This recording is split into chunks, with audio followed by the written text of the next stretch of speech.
हरे कृष्णा।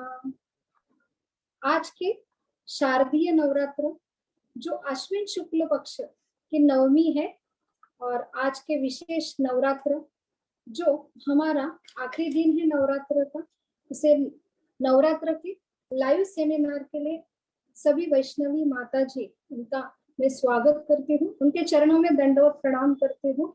और हमारा जो लाइव सेमिनार है जो इस्कॉन भुसावल माता जी ग्रुप इनके सहयोग से ये पॉसिबल हुआ है। और सबसे बड़ा सहयोग है जो इस्कॉन भुसावल मंदिर के प्रेसिडेंट श्रीमान रासयात्रा प्रभु जी, इनका मैं धन्यवाद देती हूँ।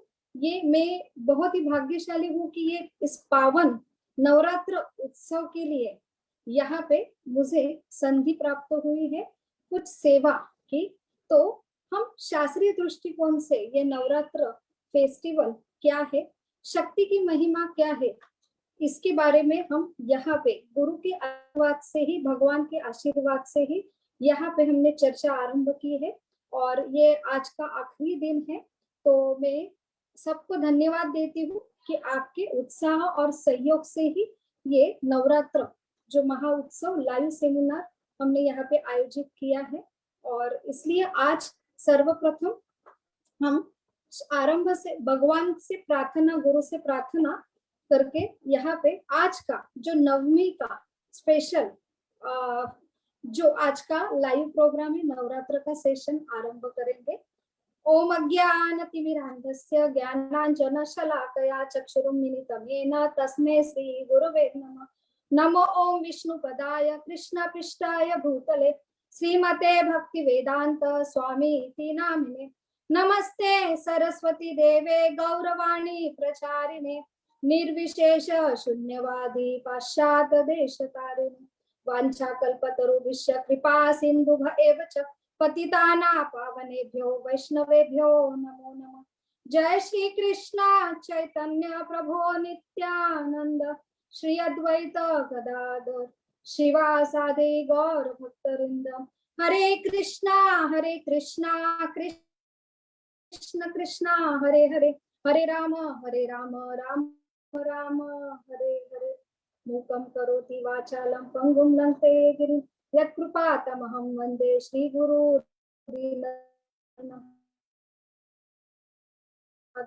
श्री चैतन्यम ईश्वरम।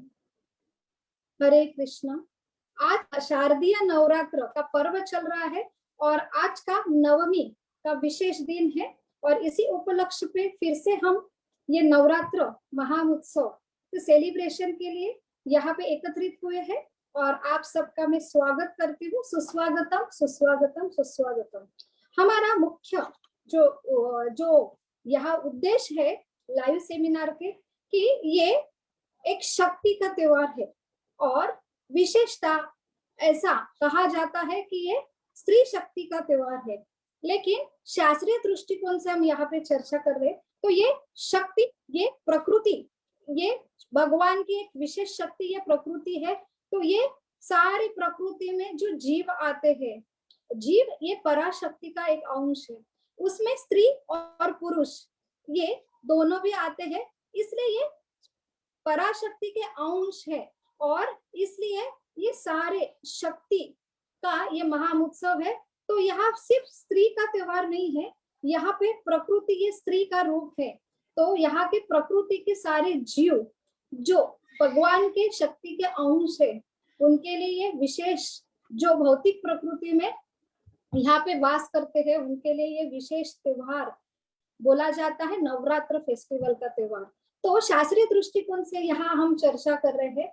वैसे तो स्त्री के लिए, जैसे स्त्री या कोई प्रकृति का अंश जो कोई जीव है उसके लिए विशेष जो है कि हम देखते हैं कि एक शक्ति है, तो उसके लिए एग्जाम्पल हम स्त्री का लेते हैं तो स्त्री के लिए सबसे जो अट्रैक्टिव है जो उसका रूप है, लेकिन रूप से भी ज्यादा है महत्वपूर्ण उसके गुण है। और ऐसे ये गुणों का त्योहार है और ये गुण से भी ज्यादा महत्वपूर्ण है कि जब अब तक हमने देखा है कि ये महोत्सव है नकारात्मक शक्ति से सकारात्मक शक्ति का जो है, ये असत्य से सत्य के ऊपर विजय का ये त्योहार है।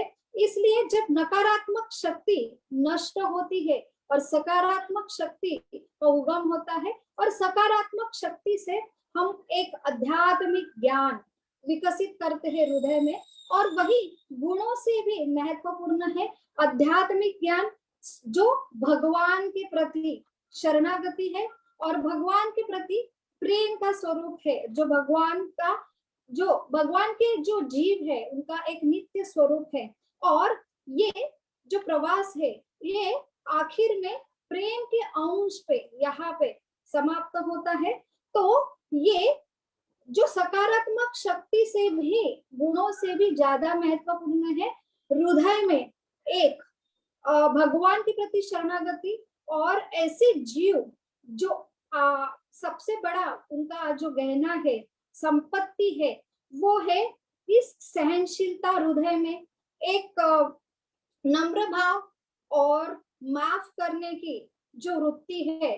तो स्त्री के लिए स्त्री से रूप से भी ज्यादा गुण है और गुण से भी महत्वपूर्ण है उसको जो ग्रेटिट्यूड फील करना, दूसरों को माफ करना, ये हृदय में तभी प्रस्थापित होती है जब भगवान की भक्ति वहां पे विकसित होती है। तो हमने अभी तक देखा है कि एक शक्ति की उपासक है और एक भगवान के उपासक है, एक शक्त्यांश है और एक वैष्णव है। तो हमने ये शक्ति का उपासना का त्योहार है, तो भगवान की ही शक्ति है, लेकिन जीव को स्वतंत्रता दी है कि वो किसका चुनाव करे।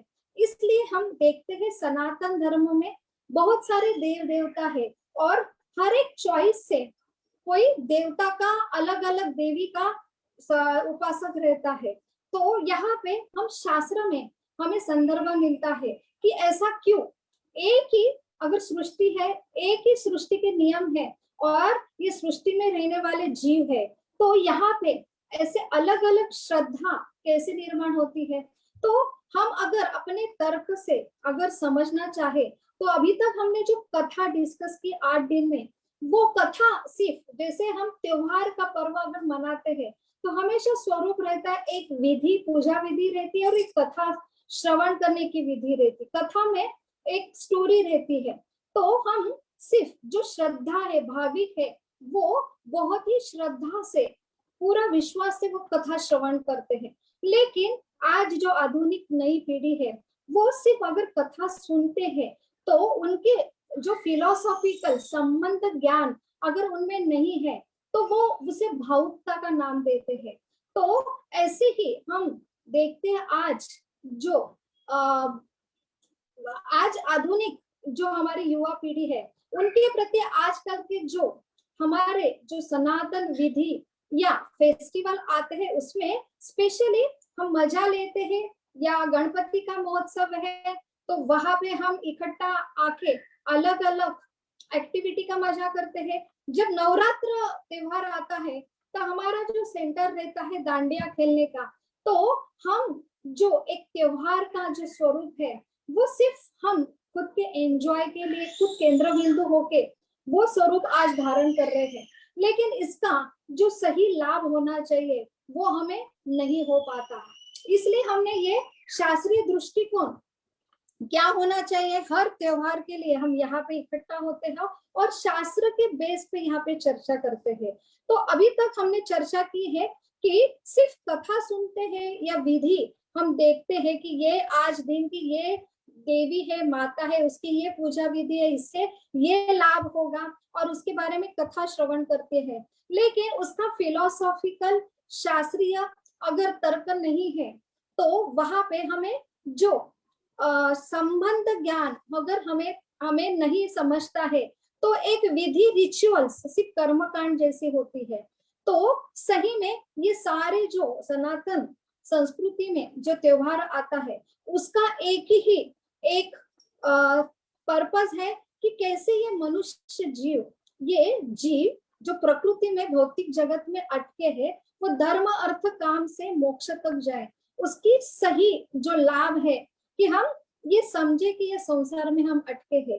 तो इसलिए माया शक्ति, ये माया का अर्थ ही है जो भुला देती है, जो सही जो हमारा स्वभाव है, जो सही यहाँ पे जो कंडीशन है कि हम यहाँ पे अटके हुए हैं, तो फिर हम अटके हुए हैं, ये कारावास है, तो फिर हम कहाँ के वासी है, हमारा मूल स्वरूप क्या है, वो हमें शास्त्र में समझ में आता है। लेकिन ये ज्ञान तभी समझ में आता है जब हृदय में नकारात्मक शक्ति नष्ट होके सकारात्मक शक्ति का उदय होता है। और सकारात्मक शक्ति के बाद अगर हम सही पारंपरिक जो गुरु शिष्य परंपरा है, जो अधिकृत ब्रह्मा जी से 4 जो गुरु शिष्य परंपरा है, उनके गुरु शिष्य परंपरा में अगर हम गुरु का आश्रय लेते हैं, तब हमें सही ज्ञान समझ में आता है कि ये जो माया की शक्ति है वो भगवान की ही शक्ति है, वो बहिरंगा शक्ति है। और ऐसा एक सिर्फ 1/4 भौतिक जगत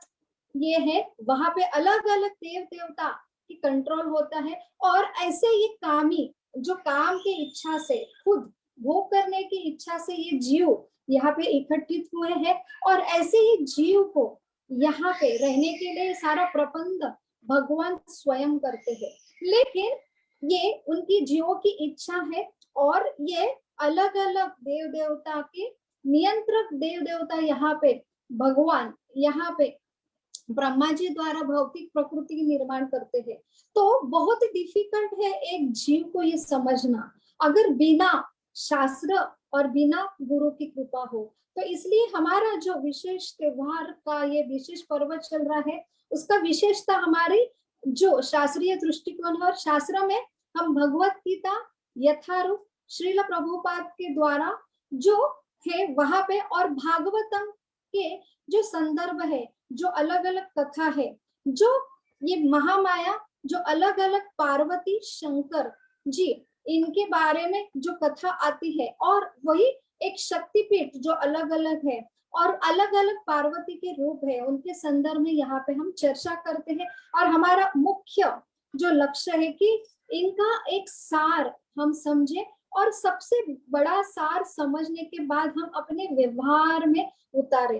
तो अब तक हम देखते हैं कि नवरात्र त्योहार एक तपस्या का त्योहार है। हम देखते हैं जो भाविक है, जो साधक है माता के, वो 9 दिन बहुत ही कठिन तपस्या करते हैं, 9 दिन के उपास करते हैं और बहुत तपस्या करते हैं।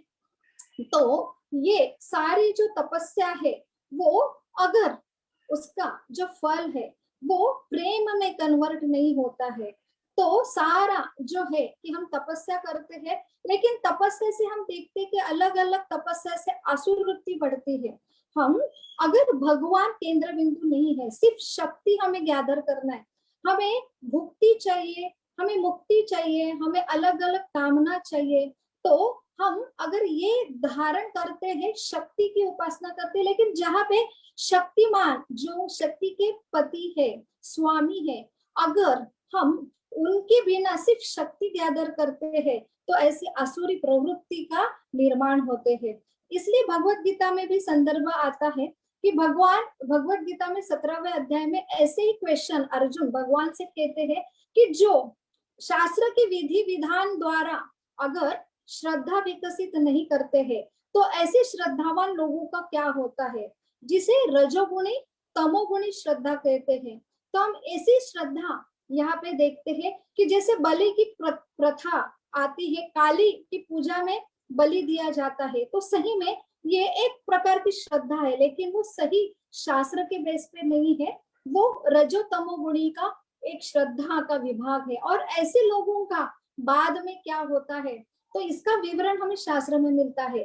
तो हम इसी आधार पर आज विशेष एक हमारा जो सेशन लेने वाले हैं, क्योंकि आज की जो देवी है वो सिद्धिदात्री देवी है, जो पार्वती का 9वां रूप है। और आज के दिन में नवरात्र के 9वें में ये सिद्धिदात्री की आराधना करते हैं। और सिद्धिदात्री का सबसे बड़ा महत्व है कि सिद्धिदात्री अलग अलग सिद्धियां प्रदान करती है। तो अब तक हमने देखा कि अलग अलग 9 दिन के जो 9 रूप थे पार्वती के, जो प्रथम दिन था शैलपुत्री, द्वितीय दिन था ब्रह्मचारिणी, तृतीय दिन जो कुष्मांडा देवी, चतुर्थ दिन जो चंद्र और चंद्रघंटा देवी 5वें दिन जो स्कंद माता थी, 6वें दिन जो माता का जो रूप था कि जो हमने डिस्कस किया कात्यायनी की माता की पूजा, और 7वें 8वें दिन में ये जो थी ये स्कंद महागौरी, और 6वें दिन थी काल रात्रि की पूजा आराधना। उसके बाद हम महागौरी कल ही डिस्कस किया, और आज का जो 9वां रूप है जो है सिद्धिरात्रि, सिद्धिधात्री। तो सिद्धि, अलग अलग सिद्धि प्रदान करने वाली, तो हर जो ये रूप है पार्वती का रूप है। तो शंकर की अधिष्ठाता जो अर्धांगिनी है, तो महादेव ये जो भौतिक सृष्टि का सृजन करने वाले सारे देव देवता के जो महादेव है, उनकी जो अर्धांगिनी जो है पार्वती, उनके अलग अलग जो रूप है वो अलग अलग, ये उनका प्रयोजन भगवान खुद देते हैं, क्योंकि हमारे जैसे जीव अलग कामना लेके यहाँ पे आए हैं, और ऐसे जीवों को इच्छा है कि काम यहाँ पे काम करना है, भगवान से विमुक्त होके अलग हम यहाँ पे भोग करना चाहते हैं। इसलिए अलग अलग देवता द्वारा हमें अलग अलग इच्छा पूर्ति के लिए ये अलग अलग रूप देव देवता का होते हैं, एक्सपांशन होता है। वैसे ही अलग अलग देवी, हर एक देवी का स्वरूप है कि वो कोई देवी मुक्ति प्रदान करने वाली है, कोई हर एक की कामना, जैसे हम काल रात्रि के देवी के बारे में डिस्कस किए, ये शुभ यहाँ पे बलि दिया जाता है। क्यों? क्योंकि वो जल्दी ही साधक को जो कोई फल है वो तुरंत देती है। तो यहाँ पे आज की जो देवी है वो सिद्धिधात्री देवी है। तो हम देखते हैं, हमने डिस्कस किया कि भगवान का जो साधक रहता है वो वैष्णव कहा जाता है, और एक शक्ति, उनको शक्ति गैदर करना है और एक बड़ा होना है, और उसमें वो माया में जो भगवान माया की शक्ति है उसमें मोह में चला जाता है, और फिर उनमें आसुरी वृत्ति बढ़ जाती है। तो तपस्या का फल यहाँ पे जो है कि भगवान की जो देव देवता है वो तुरंत साधक को फल देते हैं, बिना समझे कि ये साधक सही में कि ये उसके लिए लायक है, और इसकी जो सिद्धि दी है वो उसका सही उपयोग करेगा कि नहीं करेगा, उसके लिए सही योग्य है कि नहीं है। तो ये देवी देवता बिना कुछ परखे उनको दे देते हैं प्रसन्न होके। तो यहाँ पे वही डिफरेंस हम देखते हैं। और हम भगवान की जब आराधना करते हैं तो भगवान ये पिता है, वो साधक के लिए अगर जो सही है वही देते हैं, और जो सही नहीं है वो नहीं देते हैं। इसलिए भगवान के भक्त वैष्णव और शक्त्यांश, इसमें ये डिफरेंस दिखते हैं कि ये शक्त्यांश जो है जैसे जैसे शक्तियां मिलती है वैसे वैसे उन्मत्त होता है, उसमें आसुरी वृत्ति बढ़ती है। और ऐसे आसुर जो अभी तक हमने देखे, सारे आसुर तपस्या के बल पर वो एक सहारक बने सृष्टि के, जो देव देवता जिन्होंने उनको वरदान दिए हैं उनके ऊपर वो आक्रमण करते हैं और स्वर्ग का सिंहासन खाली करते। हम देखते हैं कि जो स्वयं शंकर जी है, ब्रह्मा जी है, तो जैसे भस्मासुर नाम का जो असुर है, स्वयं शंकर की तपस्या करके शंकर से वरदान पाके, जब वरदान शक्तियां मिलती है तो उसमें वो उन्मत्त होकर सिर्फ स्वयं जो वर दाते हैं शंकर जी, उनके ऊपर ही वो उनकी हत्या करने पर तुला रहता है और उनकी जगह लेने का प्रयास करता है। तो ये होता है शक्ति, सिर्फ शक्ति की आराधना बिना शक्तिमान के। वही एग्जाम्पल हम रावण में भी देखते हैं कि रावण ने भी एक कुल से ब्राह्मण थे और वो सिर्फ शंकर की उपासना करते थे, और शंकर जी की उपासना से उनको अलग अलग वरदान प्राप्त हुआ। तो सारे देव जो स्वर्ग के हैं वो उनसे डरते थे, और सारे देव देवता उनके जो घर में लंका में उनकी सेवा करने लगे थे। और ऐसे जो अहंकारी जो शिव शक्ति के उपासक है, तो विनाशकाली विपरीत बुद्धि, उन्हें जो सही ज्ञान है, माया अपहत ज्ञानम, जो माया है वो सही ज्ञान उनका समझते नहीं कि हम जीव का स्वरूप एक भगवान की छोटे से अंश है और हमारा सही स्वरूप है।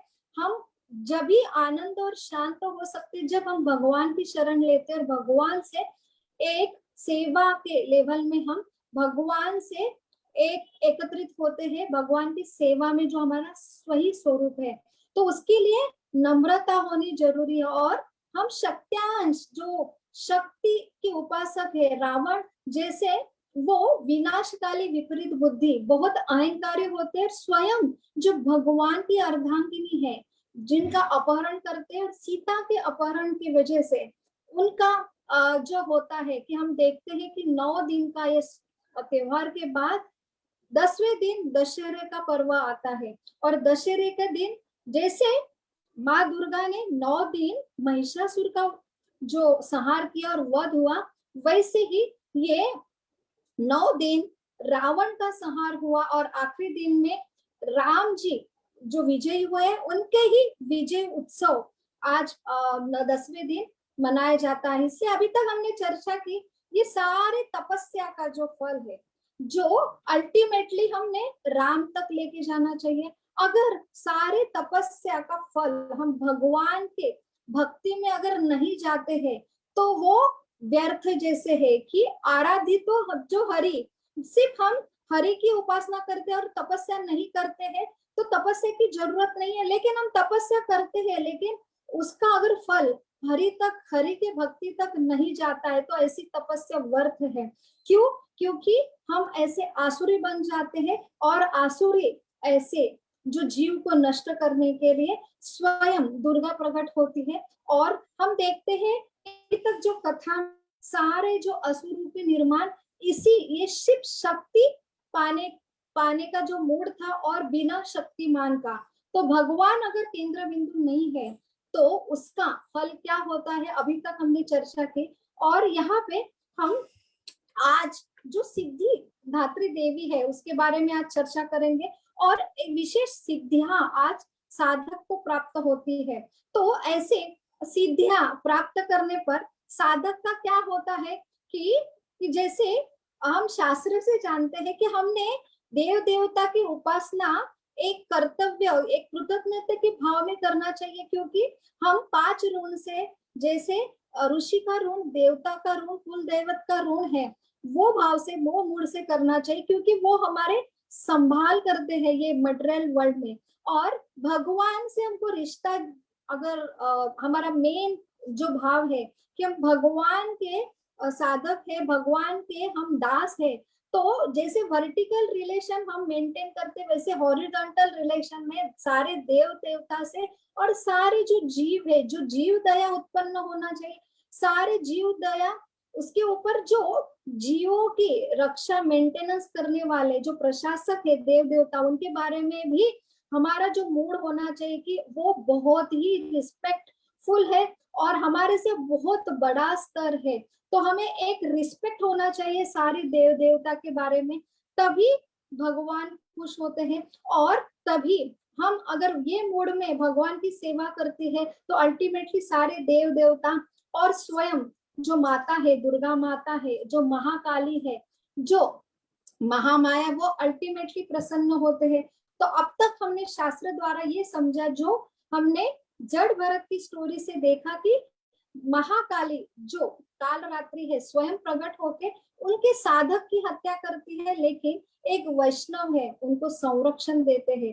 तो साधक रक्षण के लिए, जैसे रात्रि का भय हो, अग्नि भय हो, जंतु भय हो, ऐसे अलग अलग कामना लेके शक्ति की उपासना करते हैं और शक्ति उनको प्रदान भी करते हैं। लेकिन सबसे जो भय है कि हम यहाँ पे अटके हुए हैं, वो माया देवी उनको प्रदान नहीं करती सही ज्ञान, और यहाँ पे ही वो जन्म मृत्यु में अटकते हैं। और यही डिफरेंस है कि ऐसे साधक हम देखते हैं, जो हमने काल भैरव की स्टोरी में देखा कि जितने वो सिद्धि प्राप्त करते हैं, उतने वो डरावने रहते हैं। जैसे हिरण्याक्ष देखा, हिरण्यकश्यप देखा, कंस भी देखे, तो जितनी उनके पास शक्ति रहती है, उतना वो भयभीत रहते हैं।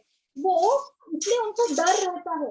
तो कितनी भी शक्ति की उपासना करके वरदान मिले कि अभय हो, लेकिन वो उनका सबसे बड़ा डर रहता है कि मृत्यु भय रहता है। वो हमेशा भयभीत रहता है मृत्यु के बारे में। तो ऐसा बोला जाता है, चैतन्य चरितामृत में ये श्लोक आता है कि मध्य लीला में कृष्ण भक्त निष्काम अतएव शांत और भुक्ति मुक्ति सिद्धि कामी सकल अशांत। तो आपको कितना भी हम भुक्ति जो हमारे भोग करने के लिए हम देवी देवता से मांगते हैं और मुक्ति के लिए मांगते हैं, सिद्धि अलग अलग जो हम आज डिस्कस करने वाले हैं उनको मांगते हैं, तो ऐसे ये कामी है जो सकल अशांत रहते हैं। और जो कृष्ण भक्त है वो हमेशा निष्काम अतएव शांत रहते हैं। तो ऐसे ये आज हमारे विशेष जो कहानी एक कथा में भी हम देखेंगे, एक शक्ति की उपासक है उनकी कहानी देखेंगे हम, जो आज की कामाख्या देवी है जो सिद्धि प्रदान करने वाली है, उनके जो एक कथा में देखेंगे। और एक वैष्णव की कथा भी देखेंगे, उसमें हम ये डिफरेंस देखेंगे कि वैष्णव का मूड क्या रहता है और जो शक्ति के उपासक है वो सिर्फ शक्ति प्राप्त करने के लिए ये महामाया के पास जाते। तो हमने महामाया की आराधना करना चाहिए बस कृष्ण के प्रसन्न के लिए, और हमें कोई चीज मांगने की आवश्यकता नहीं सिवाय कृष्ण प्रेम से। तो यह आज हम लेसन देखेंगे। तो यहाँ पे आज की जो देवी है सिद्धिदात्री देवी, तो वो जो 90 दिन पूजी जाती है, और वो ऐसा बोला जाता है कि 8 प्रकार की सिद्धि है। तो हम आजकल विश्वास नहीं रखते, जैसे हम यहाँ पे स्वर्ग और नरक के ऊपर भी आजकल के बच्चे जो है विश्वास नहीं रखते। और ऊपर से ये जो अलग अलग सिद्धियां हैं जो बंगाल में पाई जाती है, जैसे हम काल रात्रि की देवी के बारे में डिस्कस की, रात्रि में उपासना की जाती है और अलग अलग ये सिद्धियां प्राप्त करने का दिन है उस दिन और आज का। तो अलग अलग काली जादू करने वाले जो उपासक है वो बंगाल और ओडिशा ये प्रदेश में विशेषतर उनका जो भाव है वो शक्त्यांश है, वो आज के जो सिद्धि प्राप्त करने साधक है वहां पे ऐसे अलग अलग मंदिर भी हम दर्शन करेंगे कि यहाँ पे उनको सिद्धि प्राप्त देते हैं। और ये नवरात्र दिन में विशेष जो शक्ति प्रदान करने वाले जो दिन है उसमें अगर वो साधक वो मंदिर पे स्थान पे जहाँ विशेष शक्ति का स्थान है वहां पे जाके वो अगर साधक साधना करता है तो उनको वो शक्तियां प्रदान करते हैं। तो ऐसी ही 8 प्रकार की शक्तियां बोला जाता है, जैसे अणिमा है जो सबसे छोटा से छोटा साधक आइटम जैसा बन सकता है, महिमा है जो खुद को एक बड़ा साइज में कन्वर्ट कर सकता है, गरिमा है जो एकदम छोटा से छोटा वजन में हल्का हो सकता है जो हनुमान को शक्ति प्रदान की थी, जो लघिमा है जो हम खुद को बहुत ही भी उसको हिला नहीं सके, वो है लघिमा शक्ति जो भी हनुमान के पास थी। और प्राप्ति जो कि यहाँ पे हम कहीं भी विचरण कर सकते, जैसे हम देखते दुर्वासा मुनि जो कहीं भी यहाँ से वहां स्वर्ग लोग इवन वैकुंठ धाम में भी जाते हैं, वो एक सिद्धि है। प्राकव्य जहाँ पे हम कुछ भी इच्छा करते हैं तो वो तुरंत अपने शक्ति के योग शक्ति के द्वारा हम प्राप्त कर सकते हैं। ईशिता और जो है हम की सुप्रीमसी के ऊपर हम कंट्रोल कर पाते हैं। वशिता जो हम नेचर के ऊपर कंट्रोल कर सकते हैं। वैसे ही अणिमा लघिमा गरिमा लघिमा प्राप्ति प्राक्यम्य ईशिता वशिता ऐसे 8 जो योग सिद्धियां है वो आज सिद्धिदात्री माता से पाए जाते हैं। ऐसा ये सिद्धिदात्री का बहुत महत्व है आज के दिन। आज के दिन सिद्धिदात्री का यह मंत्र है, या देवी सर्वभूतेषु मां सिद्धिदात्री रूपेण संस्थिता नमस्तेस्य नमस्तेस्य नमस्तेस्य नमो नमः। तो सभी प्रकार की सिद्धियां ये साधक को देती है।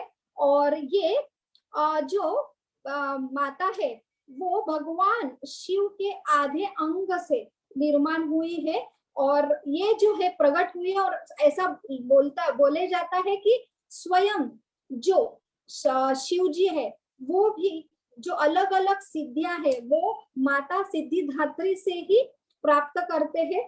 तो यहाँ पे सिर्फ मनुष्य को नहीं बल्कि देव गंधर्व असुर यक्ष सिद्धों द्वारा भी ये सिद्धिदात्री माता पूजी जाती है।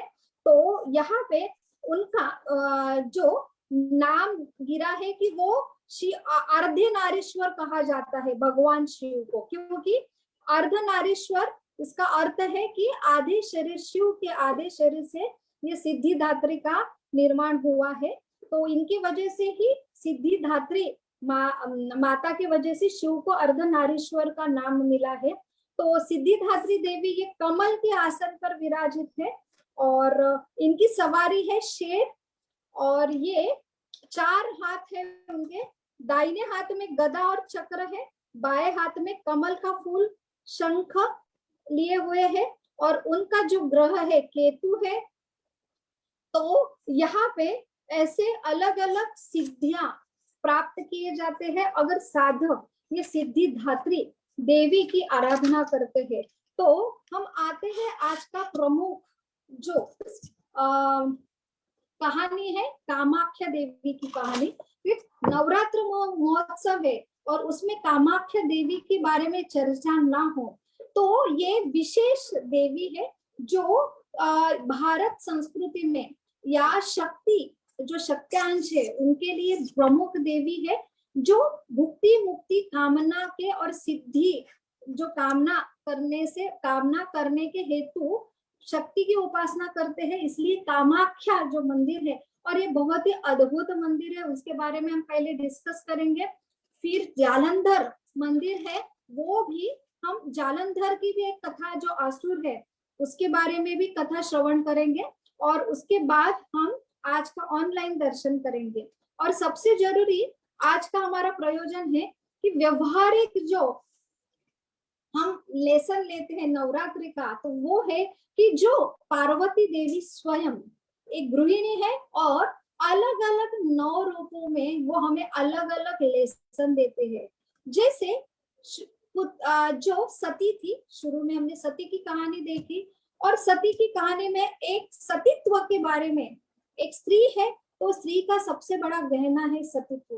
तो सतीत्व के बारे में हम यहाँ पे सती से पार्वती से ये लेसन लेते हैं। शैलपुत्री, क्योंकि वही सतीत्व निभाने के लिए वो शैल जो हिमालय है जो पर्वत है उनकी पुत्री के रूप में उन्होंने पुनर्जन्म लिया। तो जो एक निष्ठता है पति के बारे में वो हम उनसे सीख सकते हैं। उसके बाद ब्रह्मचारिणी से हम ये लेसन लेते हैं कि एक स्त्री के लिए तपस्या आवश्यक है, लेकिन वो तपस्या अगर सही मूड में है तो जैसे मातृत्व भाव और हर जीव के प्रति दया होना ये उसका फल होना चाहिए। ये ब्रह्मचारिणी से हम सीखते हैं। तो ब्रह्मचारिणी और कामाख्या माता उनका हम कोरिलेशन देखेंगे। कथा में आता है किसी ब्रह्मचारिणी इतना तप होने के बाद उनके हृदय में जो कामदेव है उनके प्रति उनका जो वहां पे भस्म किया गया और उसके उद्धार हेतु ये कामाख्या देवी माता का मंदिर वहां पे वो प्रस्थापित हुए, उसकी एक कहानी देखेंगे। तो ब्रह्मचारिणी हमें एक लेसन देते हैं कि तपस्या एक गुण है गृहिणी का और तपस्या से हम शुद्ध होते हैं और नकारात्मक शक्ति से सकारात्मक ऊर्जा हमें तैयार होती है और उसका फल जो है वो सेवा के लिए होना है। हर जीव के लिए, भगवान के लिए सेवा में परिवर्तित होना चाहिए, ना कि अहंकार। जो हम आसुरों में देखते हैं कि तपस्या के बाद वो अहंकारी होते क्योंकि उनका केंद्र बिंदु स्वयं रहता। यह तपस्या माता ने की वो सारे सृष्टि के उद्धार के लिए की और ये भगवान केंद्र बिंदु रह के की, इसलिए उनका जो फल हुआ कि एक मातृत्व प्रदान करने वाली है। उनके वजह से ही कार्तिकेय का जन्म हुआ। वही एक सारी फैमिली, एक जीव सृष्टि के लिए, एक सेवा भाव के लिए वो पूरा फैमिली का कंट्रीब्यूशन है। तो ब्रह्मचारिणी के बाद हमें जो लेसन देती है जो देवी है स्कंद माता, हमें वही सिखाती है कि कैसे एक 8वां मास का जो पुत्र है, जो सारे देव देवता मानते हैं कि ये कार्तिकेय से तारकासुर नाम का राक्षस जो है आसुर मारा जाएगा और इसने उसका उत्पात किया है।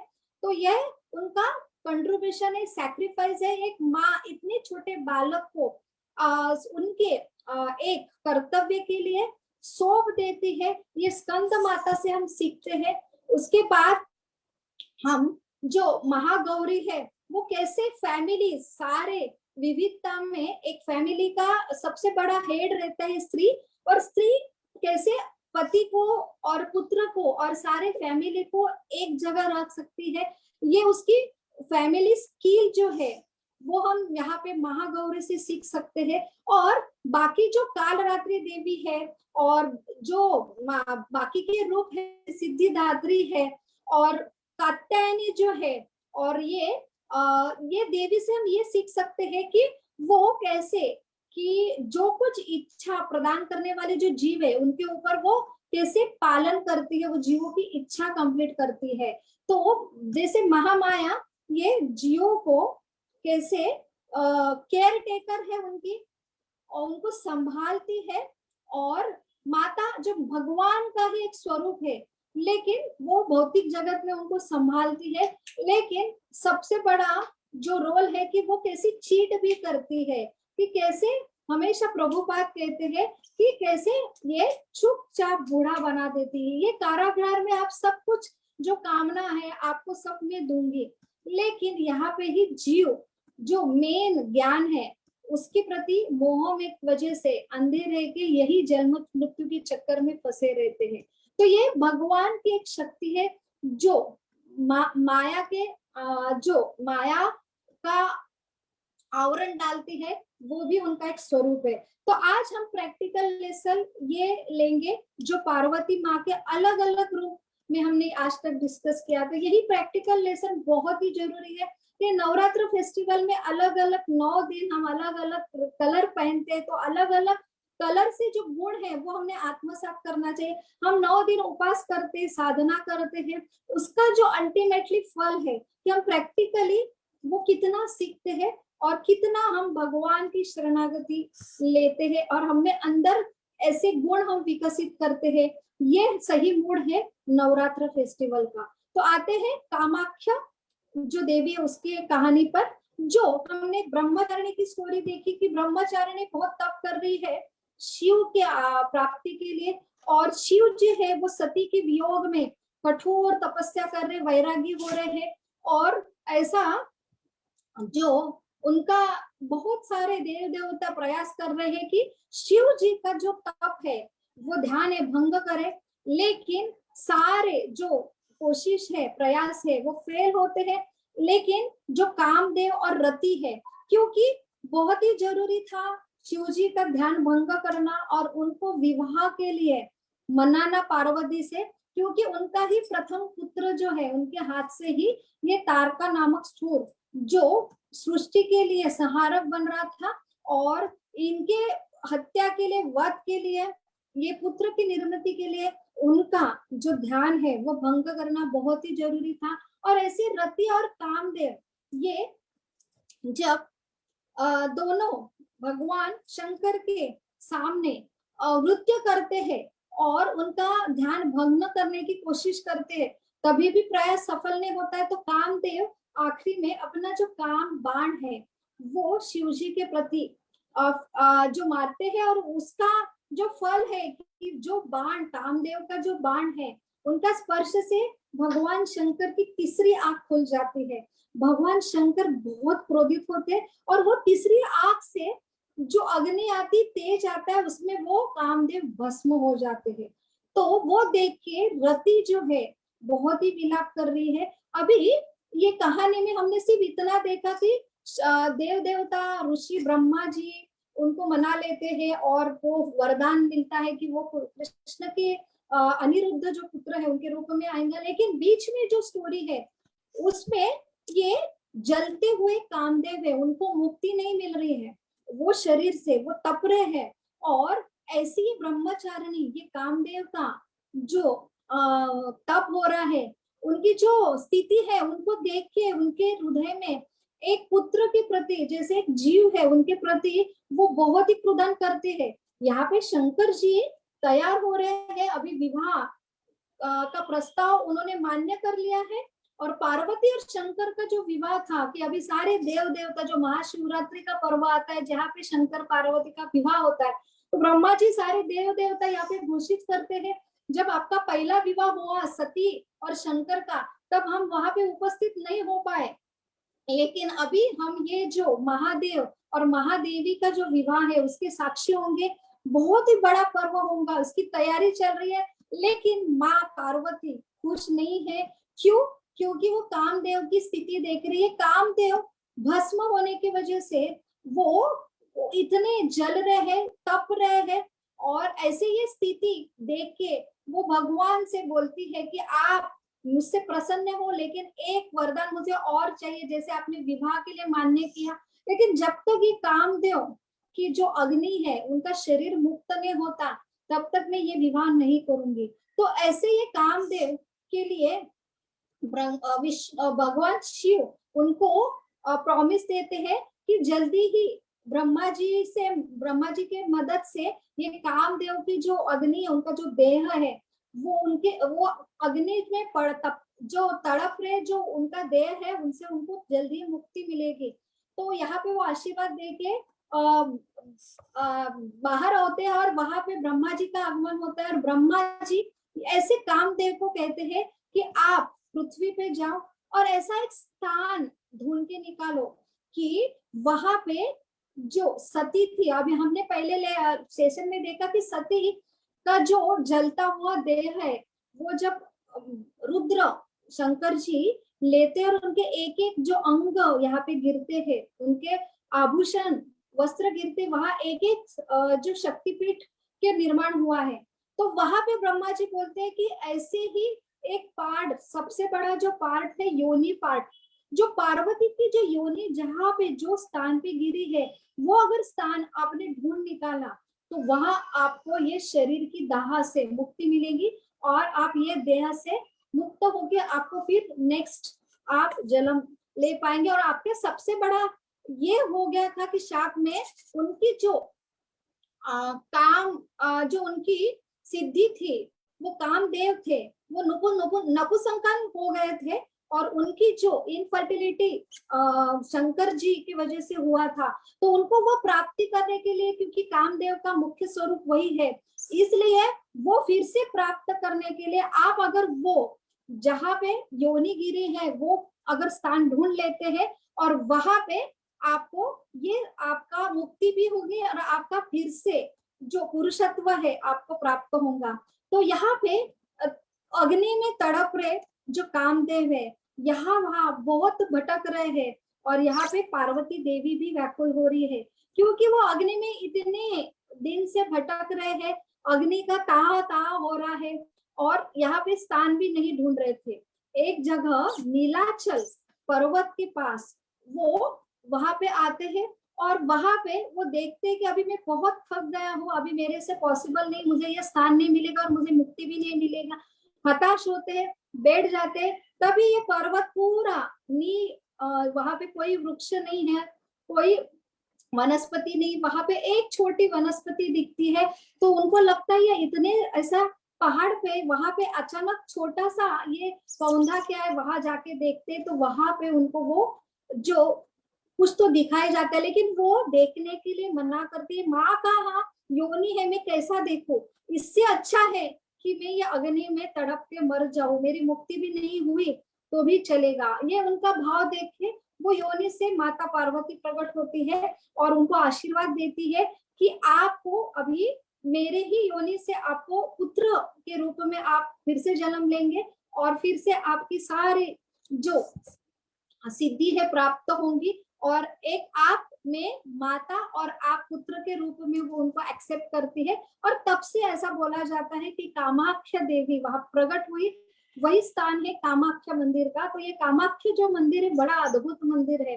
ऐसा बोला जाता है जो अघोरी विद्या प्राप्त करने वाले, सिद्धि प्राप्त करने वाले लोग हैं, विशेष 2 साल में एक नवरात्र का है आज का दिन, और जो जून महीने में ऐसा बहुत ही अद्भुत मंदिर है, क्योंकि यहाँ पे माता की मूर्ति नहीं है, सिर्फ माता का जो योनि के जो उनका रूप है, तो वहां पे देवी माता की मूर्ति नहीं है, सिर्फ एक पत्थर है योनि के रूप में, वहां पे वो कपड़ा डाला जाता है, वो रूप में ही माता को पूजा जाता है।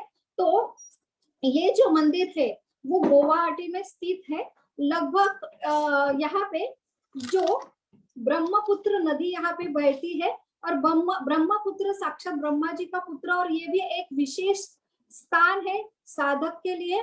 एक विशेष यहाँ पे ब्रह्मपुत्र नदी के बारे में भी बताया गया है, और ये मंदिर के बारे में भी बहुत अद्भुत बताया गया है कि जून महीने में ऐसा बोला जाता है कि ये योनि का भाग गिरा था, तो 3 दिन जो माता के जो 3 दिन है, तो यहाँ पे उनका जो मासिक जो धर्म होता है, तो 3 दिन यहाँ पे मंदिर बंद रहता है, और ये 3 दिन ये यात्रा के स्वरूप में पूरा बाहर जो यात्रा का स्वरूप होता है, ये 3 दिन साधक के लिए जो ऐसे सिद्धि प्राप्त करने वाले साधक है उनके लिए मेला रहता है। और 3 दिन ऐसा कहा जाता है कि साक्षात ये मंदिर से जो भगवान मूर्ति है, जो योनि का भाग है, वहां से खून बहता है, और जो ब्रह्मपुत्र नदी है वहां पे पूरा पानी जो है लाल होता है, इसलिए पूरा वो एरिया है वहां पे मंदिर बंद होता है, और 3 दिन एक मेला लगता है, और 3 दिन के बाद मंदिर खुलता है। वहां दर्शन किसको मना रहता है अंदर, और 3 दिन के बाद फिर से वो साफ करके माता को अलग वस्त्र पहना जाते हैं, और उसके बाद बड़ा महोत्सव वहां पे सेलिब्रेट किया जाता है। और यहाँ पे सिद्धि प्राप्त करने के लिए ये दिन बहुत ही महत्वपूर्ण है, ऐसा कहा जाता है। तो सिद्धि प्राप्त करने के लिए कामाख्या मंदिर बहुत ही प्रख्यात है। और यहाँ पे जो स्टोरी आती है, ऐसा कहा जाता है, जो हमने सुना कि कामदेव का फिर से पुरुषत्व यहाँ पे मिला है और कामदेव की मुक्ति हुई है, और वैसे ये स्थान पे ऐसा बोला जाता है, ये स्थान विशेष स्थान है जहाँ शंकर और सती यहाँ पे उनका प्रेम यहाँ से शुरुआत हुई थी। और यहाँ पे एक स्टोरी भी आती है नरकासुर की। नरकासुर नाम का राक्षस था, पहले वो भक्त था देवी का, लेकिन एक बार उन्होंने त्रिपुरा के रूप में सुंदर देवी का रूप देखा और उनके प्रति आकर्षित हुआ। तो ये साधक जिनकी उपासना करते हैं उनको ही वो क्या करते हैं, प्राप्त करना चाहते, उनके ऊपर विजय प्राप्त करना चाहते। तो यहाँ पे वो जो मूर्ति स्वरूप देवी का देख के मोहित होता है, उनको प्रस्ताव देखता है विवाह का, तो माता बहुत क्रोधित होती है। वो बोलती है कि ये जो नीलाचल पर्वत है, नील पर्वत है, वहां से मेरा जो स्थान है मंदिर का, वहां को आपको एक रात में सीढ़ियां बनानी है। अगर आप इसमें प्राप्त कर लेते हैं यश, तो मैं आपसे विवाह करूंगी। और रात भर ये सारे असुर इकट्ठा होते हैं और यहाँ पे वो सीढ़ी बनाने का प्रयास करते हैं, और ऐसा लग रहा था कि अभी ये सीढ़ी बनाना पूरा कंप्लीट करेंगे, तब माँ ने एक जो कौवा था उसको जो है कि एक इसका रूप देती है, और सवेरे सवेरे ये बांझ देता है। जो कौवा है जो एक मुर्गे का रूप धारण करता है, और मुर्गा एक सवेरे सवेरे आवाज देता है, और ऐसा लगता है कि अभी रात समाप्त हुई और अपना टाइम खत्म हो गया। तो उनको लगता है नरकासुर को कि मैं हार गया, लेकिन जब उनको समझ में आता है ये देवी की वजह से ये मुर्गा नहीं है, तब वो मुर्गा वहां पे उनका दहन करता है। तो ऐसा बोला जाता है कि यहाँ पे बलि देने की, मुर्गा बलि देने की भी प्रथा इससे ही चालू हुई है। और ऐसा हम पिक्चर में भी देखेंगे ऑनलाइन दर्शन में कि अभी भी वो सीढ़ियां जो है, जो नील पर्वत से मंदिर तक जाने वाली आधी सीढ़ियां बनाई हुई वहां पे है। तो ये ऐसा है कामाख्या मंदिर। तो यहाँ पे माता सती की योनि गिरी थी। और तो यहाँ पे हम और एक मंदिर के बारे में देखेंगे, जालंधर मंदिर। और ये जालंधर मंदिर जो फेमस है। और दूसरा जो मंदिर है कि त्रिपुरा मंदिर, जो त्रिपुरा राज्य उनकी वजह से नाम गिरा है। तो ये शक्तिपीठ ये महत्वपूर्ण है, यहाँ पे सारे सिद्धि प्राप्त करने वाले शक्तिपीठ जो आज हम दर्शन करेंगे। और इनका इतना महत्व था, जैसे जालंधर वो राक्षस था जो स्वयं शंख चूड़ था, तो जालंधर और तुलसी की कथा ये इससे ही निगड़ित है कि वो भद्रकाली जो माता है वो शंखचूड़ जो जालंधर है उनका प्रयास करती है वध करने का, लेकिन उनसे ये पॉसिबल नहीं होता है। और जालंधर जो शंखचूड़ है उनका वध करने के लिए शंकर जी आते हैं। शंकर जी का एक अंश है और ये भगवान विष्णु का ही एक अंश था, और इसलिए उनको विशेष वरदान मिला था। उनको एक कवच भी प्राप्ति हुई थी, और सबसे बड़ा जो वो उन सारे देव देवता, शंकर भी और दुर्गा जो भद्रकाली थी वो भी उनको मार नहीं पा रही थी, क्योंकि शंखचूड़ तो ये जालंधर को ऐसा वरदान मिला था कि उनकी जो पत्नी वृंदा थी, तुलसी थी, वो पतिव्रता थी। जब तक उनका पतिव्रता भंग नहीं होता तब तक कोई भी उनको मार नहीं पाता। और ये ऐसा है, जालंधर उत्पात मचा रहा था, शंकर जी से भयंकर युद्ध चल रहा था और शंकर जी प्रयास उनको मार नहीं पा रहे थे। तब स्वयं विष्णु ने इंटरफेयर किए और स्वयं विष्णु जालंधर का जो शंखचूड़ का रूप लेके जो वृंदा के पास, तुलसी के पास आते हैं और वो उनको समझ नहीं पाते, वहां उनका पतिव्रता भंग होता है और यहाँ पे जालंधर जो शंखचूड़ मारा जाता है। और स्वयं ये तुलसी को, वृंदा को जब समझ में आते हैं तो ऐसे भगवान विष्णु को वो शाप देती है और वो पत्थर बनाने का शाप देती है और उससे ही शालिग्राम भगवान परिवर्तित होते हैं। और वृंदा को भी ऐसा एक शाप मिलता है जो गणपति द्वारा, एक स्टोरी आती है कि गणपति को वो उपवास करती है तो गणपति उनको वो विवाह का प्रस्ताव रखती है, गणपति मना करते हैं। तो वहां पे गणपति भी उनकी तपस्या भंग करने के लिए उनको वह एक शाप देते कि आपका जो है विवाह जो है राक्षस से होगा और आप पौधा बनने वाली है। वही एक है पास टाइम। और दूसरा है कि स्वयं भगवान यहाँ पे जब भगवान से वो क्रोधित होती है, क्योंकि ये सारे जो लीला में पात्र है जो भगवान के ही लीला है, वो वृंदा देवी स्वयं, ये राधा रानी एक गोपिया है जो लक्ष्मी का एक अंश है। और ये शंखचूड़ ये भी एक सुदामा बाल था और राधा रानी के शाप से ये सृष्टि में एक शंखचूड़ के रूप में यहाँ पे आया था। तो ये सारे भगवान की लीला थी और स्वयं ऐसे आसुर को मारने के लिए स्वयं भगवान यहाँ पे इंटरफेयर करते हैं। तो भगवान अपने उदाहरण से सिखाते हैं कि वो शापग्रस्त होते, भले वो भगवान है, क्योंकि शक्ति को महत्व देते हैं और शक्ति उनसे ही उत्पन्न होती है। और ऐसी शक्ति जो धारण करने वाले आसुरों को भी मारने के लिए स्वयं भगवान की यहाँ पे उनको आरोप होता है कि उन्होंने पतिव्रता का भंग किया, लेकिन वो स्वयं कृष्ण विष्णु सारे जीवों की स्वामी है और स्वयं वृंदा ये भगवान की ही भक्त थी और उनसे कुछ शाप की वजह से गोलोक वृंदावन से वहां पे पृथ्वी पे आई थी। लेकिन यहाँ पे उनको वरदान मिलता है कि वो उनका जो शरीर है गंडक नदी में बहेगा और उनके बालों से एक पौधा तैयार होगा, तुलसी। उसका बहुत ही महत्व होगा कि बिना तुलसी से भगवान कभी प्रसन्न नहीं होंगे और हमेशा भगवान के चरणों में रहेंगे। तो ऐसी ये जालंधर की कथा आती है जो तुलसी की कथा है। तो यहाँ पे जालंधर मंदिर भी हम दर्शन करेंगे।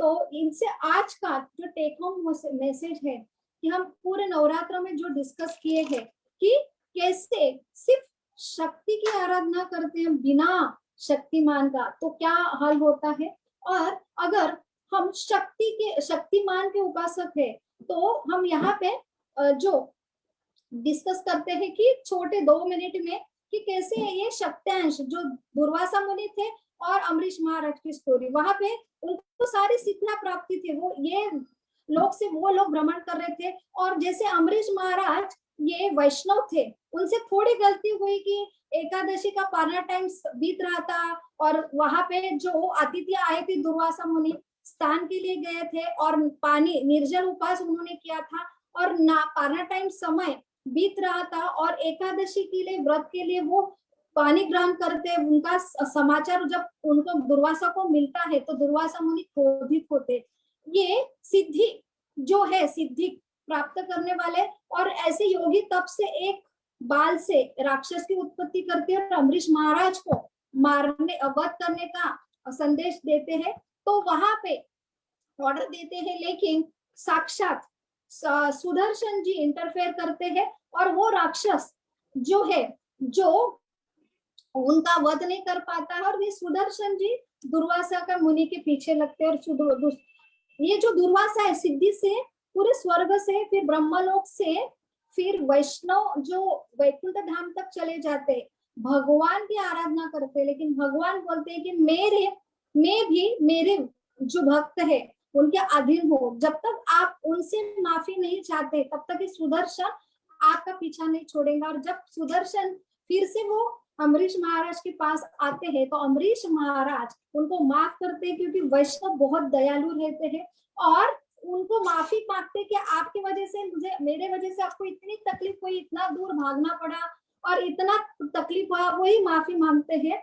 तो यहाँ पे हम देखते हैं कि एक वैष्णव का भाव क्या रहता है और एक सिद्धि प्राप्त करने वाले भाव का क्या रहता है। इसलिए तो ऐसा कहा जाता है कि तत्तेनुकंपा सुषक्षमीक्षमानो भुंजान वात्मारुकं विपाको ऋत्वाग्वपुर्भि विधन नमस्ते जीवेत्य मुक्ति पदे सबाय बा। जो मुक्ति भी नहीं चाहते ऐसे वैष्णव है, वो हमेशा क्या रहते हैं, शांत रहते हैं, और वही मुक्ति के अधिकारी है, लेकिन वो मुक्ति का भी प्रयास नहीं करते, सदा भगवान के सेवा में रहते, सबके लिए दयालु रहते हैं। तो ऐसा ये आज का संदेश है। और हम ये स्टोरी से भी देखते हैं कि जैसे वस्त्रासुर है और वो चित्रकेतु महाराज थे, उनका एक शाप मिला था, स्वयं पार्वती ने दिया था, और वो राक्षस बन गए थे, फिर भी वो कभी विचलित नहीं हुए।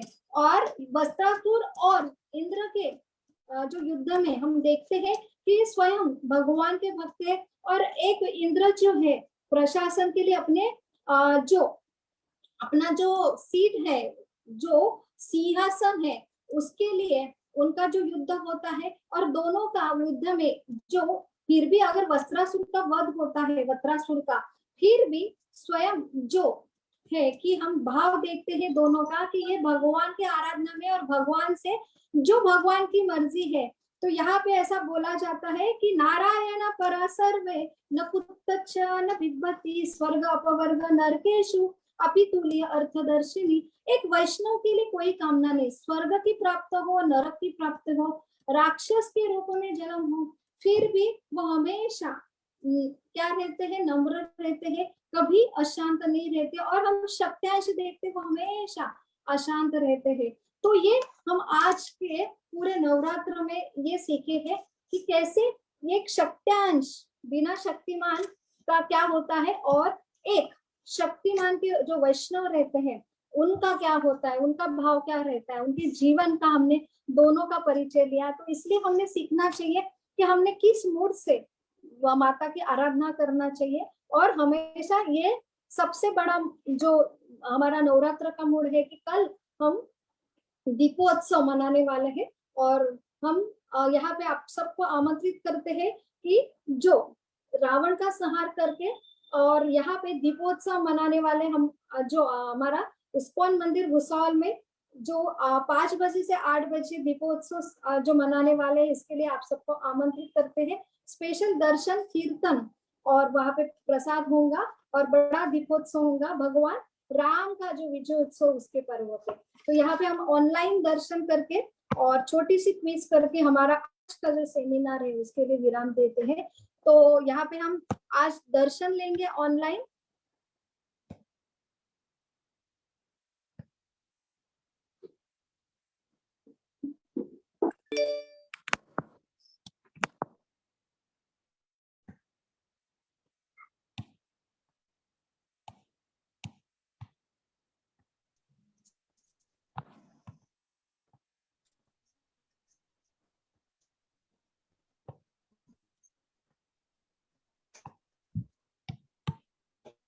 एक विशेष मंदिर है जो यहाँ पे ये आज की देवी है सिद्धिदात्री देवी, और एक ज्वालामुखी का मंदिर है जो जहाँ पे अपने आप ज्वाला 11 जगह जलती है। तो यहाँ पे मंदिर में माँ देवी जो है ज्वाला के रूप में है, यहाँ पे अपने आप बिना दिया बिना वाती ये अपने आप यहाँ पे जलती रहती। यहाँ पे बोला जाता है कि देवी की सती की जीवागिरी थी। तो ये ज्वालामुखी मंदिर है।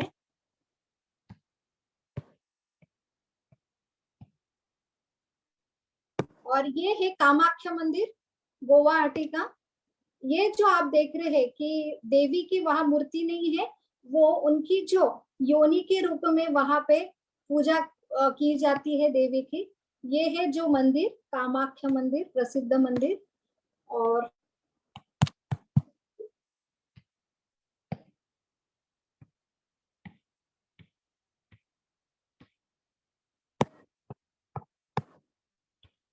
तो ये जालंधर का मंदिर है, जो हमने जालंधर की स्टोरी सुनी थी। उनका ही जालंधर के नाम से ही ये जगह का नाम पड़ा है जालंधर।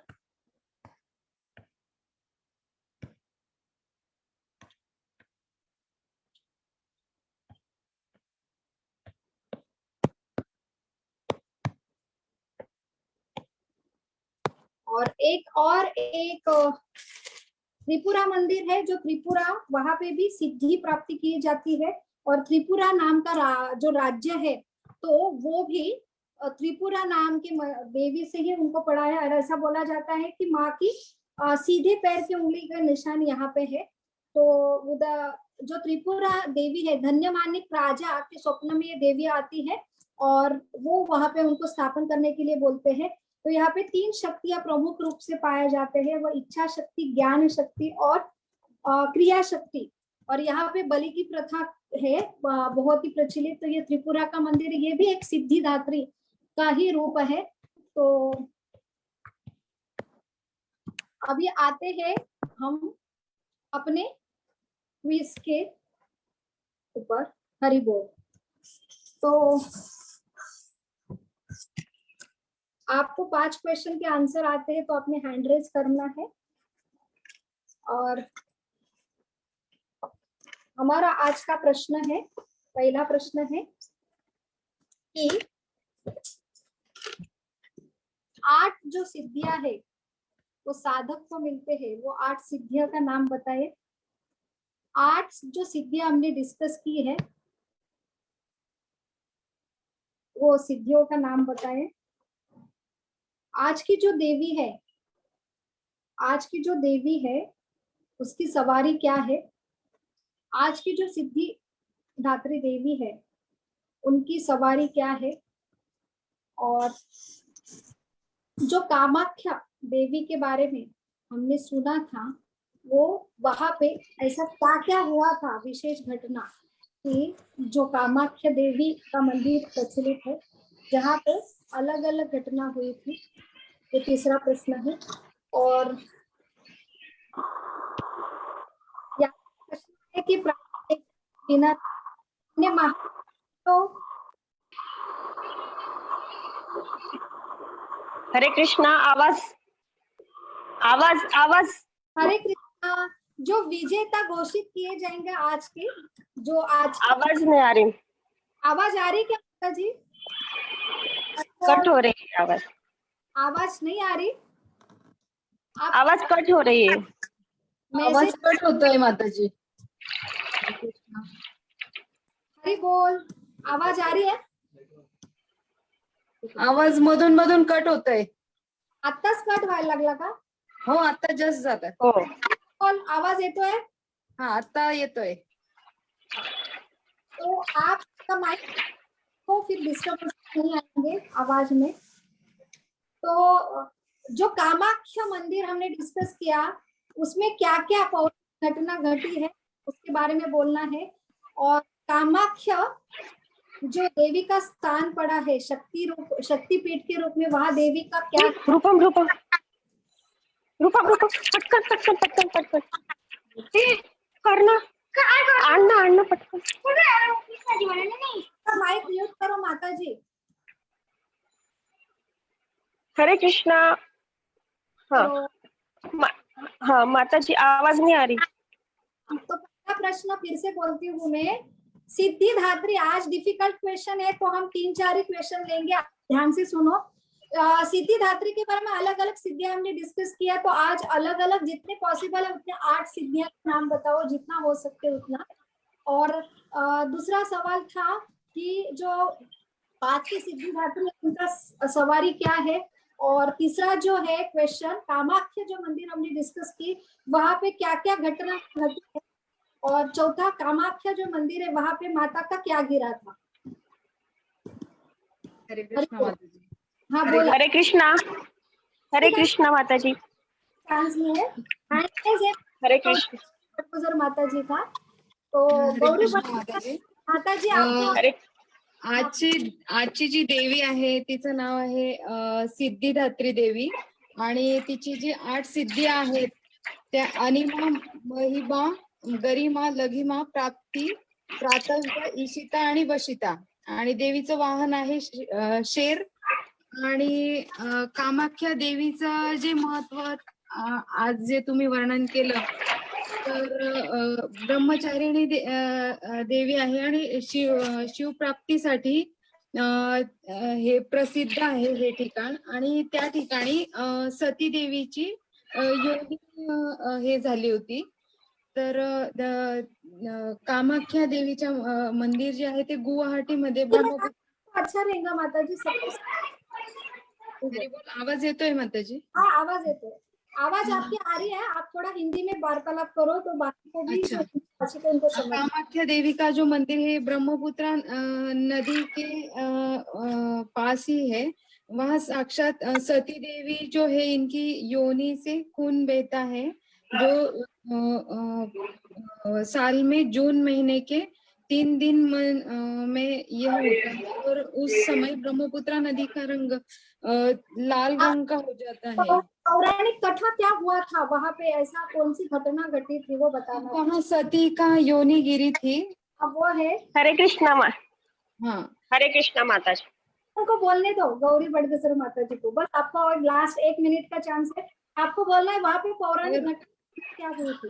पौराणिक महत्व वहाँ शिवजी का कामदेव और रति का विवाह तारकासुर के संहारक के यह हुआ था। वो जो लीला हुई थी वो आपने बताई।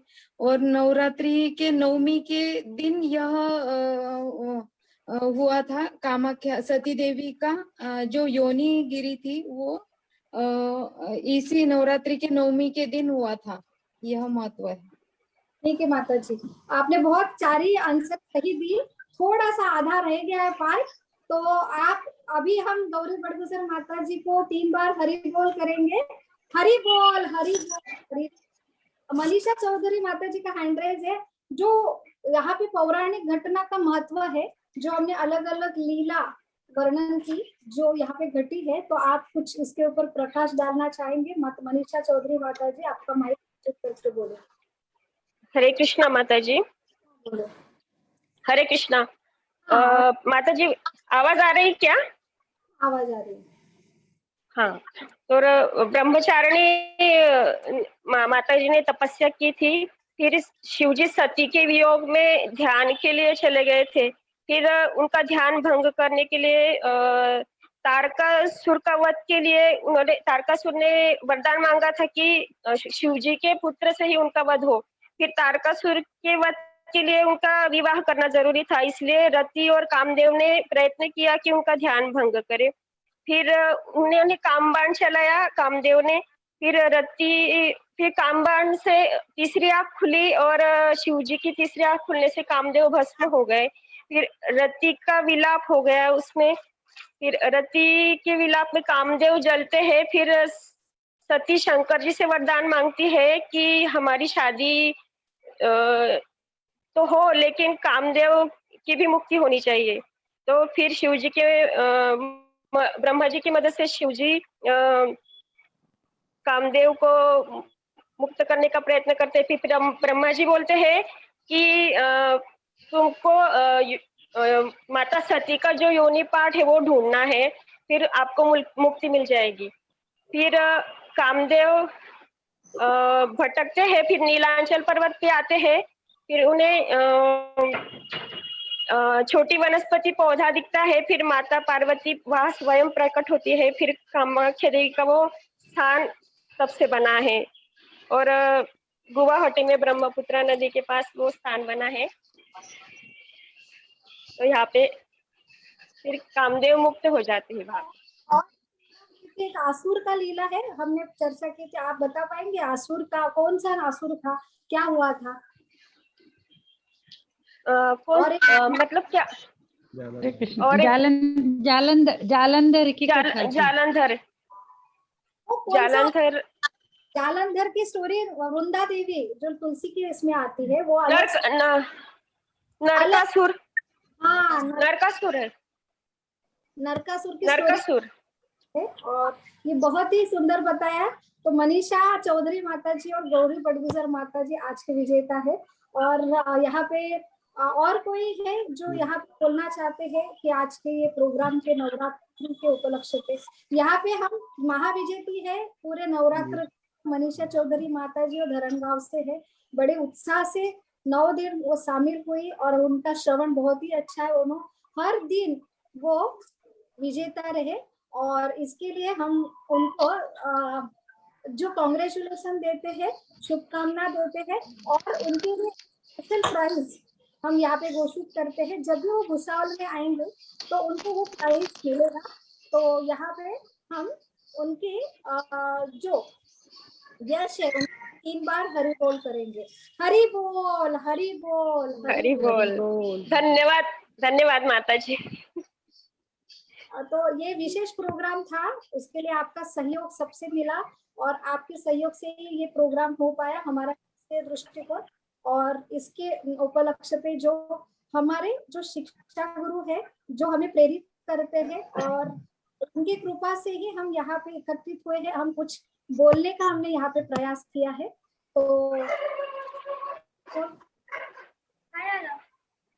तो सबका सहयोग के लिए मैं बहुत बहुत धन्यवाद देती हूँ।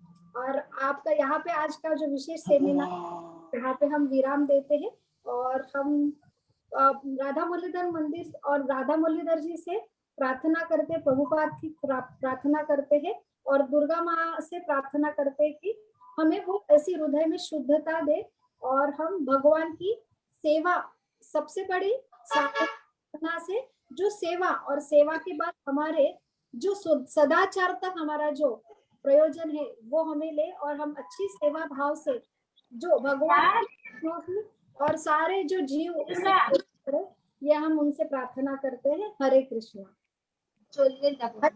हरे कृष्णा कृष्ण कृष्ण हरे हरे, हरे राम राम राम हरे हरे।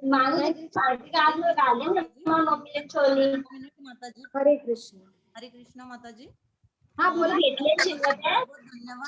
बहुत बहुत धन्यवाद आपका माता जी, मोठ्याने बोला। हरे कृष्णा माता जी, मैं कुछ बोलना चाहती हूँ। हाँ। हरे कृष्णा।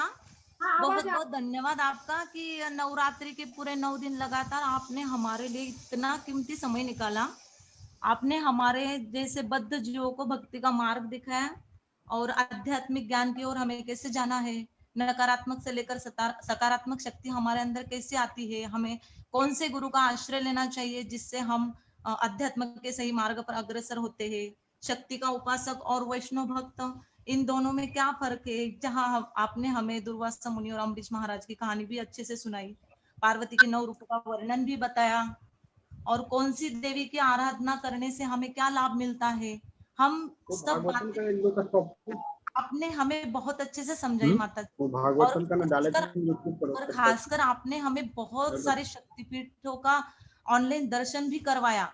नवरात्रि फेस्टिवल हमें सही तरीके से कैसे करना है ये बहुत अच्छे से समझाया माता जी। इसलिए हमने से बहुत कुछ सीखने मिला। यूट्यूब का ना अभी वो कर रही ना, तो मैं उपस्थित सभी भक्तों से विनती करती हूँ कि हम अपने पारंपरिक तरीके से 3 बार हरि बोल कहकर माता जी को धन्यवाद देते हैं। तो please raise your hand. Hari बोल, हरि बोल, हरि बोल। थैंक यू माता जी। हरे कृष्ण। बहुत बहुत धन्यवाद। ये सब आपका उत्साह है, प्रभुपाद की शिक्षा गुरु की कृपा है कि मैं सिर्फ प्रयास किया, मुझे संधि मिली ये विशेष सेवा के लिए। तो ये सारा जो है कृपा भगवान से, गुरु से ही आती है और सारे वैष्णवों की ब्लेसिंग से ही आती है। बहुत बहुत धन्यवाद। Hare Krishna. Thank you very much. Hare Krishna.